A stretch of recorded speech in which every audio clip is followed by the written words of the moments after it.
તો વિધાનસભાના સત્ર દરમિયાન મુખ્યમંત્રી ભૂપેન્દ્ર પટેલ દ્વારા ધારાસભ્ય પાસે રાજ્ય સરકારને લાગુ પડતા પ્રશ્નો માંગ્યા હતા, જે અંગે ભાવનગરમાં પોલીસ તંત્ર દ્વારા રાત્રે વહેલી દુકાન બંધ કરાવતા હોવાની ફરિયાદ ભાવનગરના મહાજનો તથા વેપારી મંડળો, હોટેલ એન્ડ રેસ્ટોરન્ટ યુનિયનની થોકબંધ ફરિયાદો ધારાસભ્ય સેજલબેન રાજીવકુમાર પંડ્યાને આવતા આ અંગે મુખ્યમંત્રીને રજૂઆત કરાઈ હતી।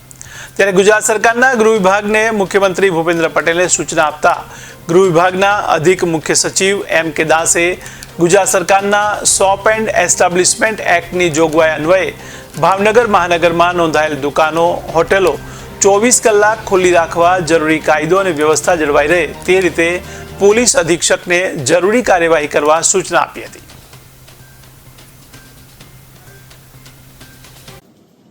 વિધાનસભા બજેટ સત્ર દરમિયાન માન્ય મુખ્યમંત્રી શ્રી ભૂપેન્દ્રભાઈ પટેલને ભાવનગરમાં વહેલી હોટલો અને દુકાનો બંધ કરાવી દેવામાં આવે છે તેવી અમારા દ્વારા રજૂઆત કરાઈ હતી।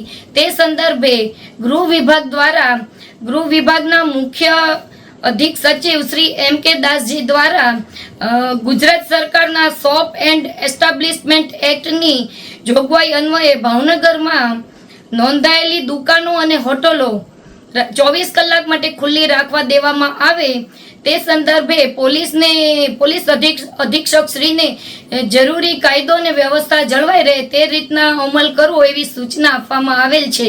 અને આ માટે હું માન્ય મુખ્યમંત્રી શ્રીનો કે આટલી જલ્દી આનો એને ભાવનગર વાસીઓને સુખદ ઉકેલ આપ્યો એ બદલ એમનો હું ખૂબ ખૂબ આભાર માનું।